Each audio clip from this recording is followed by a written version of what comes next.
നിങ്ങളുടെ പേഴ്സൻ്റെ നിങ്ങളോടും നിങ്ങളുടെ തേർഡ് പേഴ്സണോടുമുള്ള കറണ്ട് എനർജി ആണെന്ന് നോക്കണം എന്ന് പറഞ്ഞിട്ട് മെസ്സേജസ് കിട്ടിയിട്ടുണ്ടായിരുന്നു. സോ അത് പ്രകാരം ഞാൻ ഷഫിൾ ചെയ്ത് വെച്ചിട്ടുണ്ട്. പെട്ടെന്ന് എടുത്ത് പറയാം, കാരണം 2 സെറ്റ് കാർഡ്സ് നമുക്ക് വേണം. 5 കാർഡ്സ് വീതം എടുക്കാം കേട്ടോ. Bottom of the deck. ഇത് നിങ്ങളോടുള്ള കറണ്ട് എനർജിയാണ്, നിങ്ങളുടെ പേഴ്സണോടുള്ള. 5 കാർഡ് വീതം എടുത്തിട്ടുണ്ട് കേട്ടോ, ബോട്ടം ഓഫ് ദി ഡെക്ക് ചേർത്തിട്ട്. ദ സ്റ്റാർ നിങ്ങൾ അവരുടെ ലൈഫിലെ ഒരു സ്റ്റാർ സാന്നിധ്യമാണ് എന്ന് തന്നെ അവർ കരുതുന്നു കേട്ടോ. നിങ്ങൾ അവരുടെ ലക്കി ചാമാണ്. നിങ്ങളെന്നും അവരുടെ കൂടെ വേണം. നിങ്ങൾ അവരുടെ വിഷ് ഫുൾഫിൽമെൻ്റ് ആണ് എന്ന് തന്നെ അവർ കരുതുന്നു. 2 ഓഫ് പെൻറ്റക്കിൾസ് വെച്ച് ഒരു ജഗ്ലിംഗ് സിറ്റുവേഷനിൽ നിങ്ങൾ കൺഫ്യൂസ്ഡ് ആക്കിയിട്ട് അവർ നിർത്തിയിട്ടുള്ള ഒരു സാഹചര്യവും കാണുന്നുണ്ട് കേട്ടോ. അതിനെക്കുറിച്ച് അവർ നിങ്ങളുടെ അടുത്ത് മാപ്പ് ചോദിക്കുന്നതായിട്ടും ഒരു ക്ഷമാപണം എക്സ്പെക്റ്റ് ചെയ്യുന്നതായിട്ടും കാണുന്നുണ്ട്. ഒരു കമ്മിറ്റ്മെൻറ്റ് നിങ്ങൾ ചോദിച്ച് അവർക്ക് തരാൻ പറ്റിയിട്ടുണ്ടാവില്ല. അതിനെക്കുറിച്ച് അവർ സങ്കടപ്പെടുന്നതായിട്ട് കാണുന്നുണ്ട്.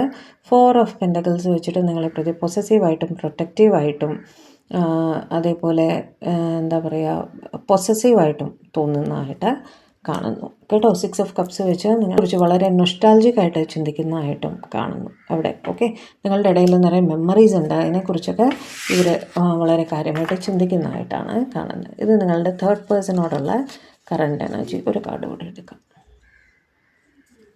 ഓക്കെ, ഇതിൽ വന്നത് 5 of pentacles, 8 of cups, Queen of swords, 9 of wands, the wheel, 7 of wands. Okay,